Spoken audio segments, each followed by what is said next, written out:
Well, certainly not one of our better days today. And give Indiana credit for that. I thought they were fantastic. It's you try the best you can to simulate their speed, especially from defense to offense. And we talked a lot about how we were going to start the game. You have to withstand, especially in this building, that initial push and thrust. I mean, they've done it to Illinois, Ohio State, now us, where you just come in and they just hit you with that spurt right away to start the game. And, I thought we worked our way back in a little bit. We withstood that.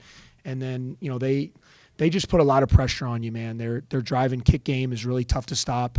They have a lot of guys who can put pressure on you with their driving ability, and everyone can shoot. I mean, they have 32 made threes in the last two games. It's incredible shooting. You can tell it's something they work at. They shoot with confidence. They play with great pace, and we could never make it a game. I thought the end of the first half was critical. I think it was at 11 there. It was like 33-22 or something. And we talked about, at the end, the last 4 minutes, trying to get it to single digits, and they pushed it to 19 or 17. And I thought that was a real critical couple minutes, and we could never make a push. We're struggling to put it in the basket, and I don't really, every which way. We're missing layups, we're missing open threes, we're missing free throws, and we gotta get in the gym and we gotta work that out. I mean, that's, it's certainly I can do a better job of trying to help with that on the floor and coaching these guys up and building confidence. But at the end of the day, we gotta put it in the basket, and especially against a team like them. And when you get your open looks, you gotta make them. So. I thought he was good. I thought he did a great job. They were rotating guys. Yogi was on him some. Johnson took it on initially. They did that last year in the Big Ten tournament. He's a very good on-ball defender, and I think they were trying to get into his legs. And then, Brian uncharacteristically missed some shots he normally makes. So I think it was a combination. Wasn't one of his better days. I had a couple turnovers, but give them credit. I thought their defense was locked in. Thought there's a really good commitment on that end of the floor, which then when you add their offense to it, makes them a really tough team to beat. Do you think the defense was exposed at all today? Well, they're doing this to everybody. So they when a team has five guys that just spread you with shooters and you can't control the dribble, but they've done that to everybody. I mean, they're 7-0, so there hasn't been a team to slow them down yet. So. Yeah, our defense was exposed, and so has the six other defenses that have played them. So you think it's more them and not so much worrying? I think it was them. Yeah, I thought it was them. I mean, they scored 105 in their last game, so I think we did a good job. We held them to 89. So they put 100 on Ohio State. They put 89. I mean, it's a hard team to guard, guys, especially in this building. It's one of the special environments. They got five guys that can put it on the floor. And if you can't control the dribble, you're constantly in rotation. And if they shoot it like that, it's going to expose any defense. And ours just happened to be the next one in line. The way they moved the ball so much and you guys got beat on the boards, did that really good this year? How tough was it? Yeah. No, we were in scramble mode. It was the dribble penetration. And it's not just Yogi. I mean, he's great at it, but they have a lot of guys driving the ball. I mean, Troy Williams is driving it. Johnson's driving it.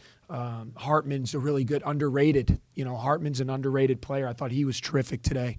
He puts it on the floor. He gets in there. He makes plays. He makes shots.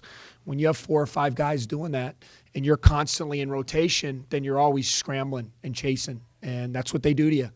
And to me, obviously you have to get back, but then you have to do a good job of controlling the ball. And, we weren't able to do that. They were getting by us, and then our rotations, and then they were getting the threes, which then led to them crashing the glass. In the middle of this stretch with Maryland and here in Michigan State and Iowa, a game like Maryland where it's close to overtime, then you get blown out. I mean, how do you go into the next one? Doesn't get any easier? Yeah, no, and that's the Big Ten for you. And I've said all along, though, at the end of the day, it's an 18 game. It's an 18-game journey. There's going to be ebbs and flows, and there's going to be a stretch, maybe you lose 3 in a row. There's going to be a stretch, maybe you hopefully win 4 out of 5. And, it's a long journey of a season. Certainly this is a tough stretch. We had a great opportunity the other night to get a win. We weren't able to pull it off, and we got beat handily today. I mean, it happens sometimes, especially against a really good team. I'm not happy with the way we played. I'm disappointed. We all could have been better. But I think a lot of it had to do with Indiana's play. When you scout Indiana, what kinds of things do you think are significant Well, I think they're really. I mean, I love the way their confidence is high, and I don't know. You couldn't really tell, but sometimes when you lose some games early in the year, you're not as confident. Like you can see when you walk out and they're warming up, they're really confident right now. They seem to have a great chemistry, and I mean, I can't speak for what it was like early in the year. I wasn't around them, but I love just the way they share the ball. They're very unselfish. They don't really care who's getting the shots. It's moving. Obviously, Brian is playing better. As a freshman, he's gotten better and better as the season's gone along, and their role players fill their roles great. I mean, Zeisloff and Max off the bench, they do a great job for him. I mean, they give him 20 points and 7 rebounds today off the bench. I mean, that's great. Two fifth-year seniors who play a great role, and I think Hartman's a really good player. I just think he's kind of an unsung guy for them, and you add those guys to Williams and Yogi and Robert and Troy, and all of a sudden you got a really good team. And they're a very veteran bunch. I mean, the only young guy they're playing is Bryant, really heavy minutes. I mean, Yogi's a senior, Troy's a junior, Hartman's a junior, 2 fifth-year guys, and experience makes a big deal in this game. How carefully trying to be with Alex? I see, Stone on the bench a lot, but Yeah. surprised you all with how well he played. Yeah, I thought he was great. It was good to see him. We need it. It was good to see him play 20 minutes, especially that was probably the fastest paced game we've played. And for him to get 20 minutes and give us 19 points, hopefully that'll be a real positive coming into this game, out of this game, as well as Trey. I thought Trey played much better. So hopefully, those were two guys that are such a big part of what we're trying to do. I know Bryant's going to bounce back. I mean, he's been great. He had a tough day today. It happens. And we weren't able to have other guys kind of step up and help him with that. He's going to bounce back and play well. So getting Alex back and getting him going, I think hopefully will help us as we head into these last 10 games.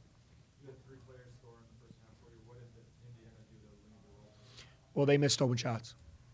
So, I mean, you can look at it. You got to make layups and open shots. So I thought those guys you're talking about had a number of opportunities, and you got to make them, and they didn't. What advantages does playing Harden and Olaf give you guys offensively, and then how do you have to adjust your defense when you have to have a guy like Derek, try to guard some of these perimeter players? Yeah, well, we didn't do it much today because it was just not a good matchup for it. I think when you play other teams, like it was good against Maryland because they're playing Robert Carter as a 4, and teams that play bigger. Michigan State coming up, they play big. Purdue plays big. So I think a lot of times it's kind of what's going on the floor. I took a look at it for a couple minutes early, and the game was just too fast, and we were down. So it was hard to kind of impose our will with that lineup. But what it does is it kind of gives us a chance then to really go inside. And I think that's important because we haven't shot well. And so, it gives you 2 options on the floor at the same time where you can get on the, get into the post, get it on, if he does miss it, get on the glass. And we'll see it a lot more going forward. I just didn't think today, the way they were playing and moving and cutting, it wasn't a good opportunity to play those 2 guys a lot together today. And then one more. It seemed like Trey might have hurt his shoulder on the last play of the first half. Yeah. It's kind of favoring it coming out of halftime. Yeah. Everything. Yeah, I'll get an update. He got a little bit of he got dinged up a little. I don't know what they call them, stingers or whatever. He got hit with a screen and kind of the trainer felt though he was good to go, and I guess we'll learn more. The positive thing is we don't play till Thursday, so now we get a few days to kind of gather ourselves and look in the mirror and try to find a group of guys on Thursday against a good Michigan State team that'll be ready to come out and give them a good fight. All right, thanks guys.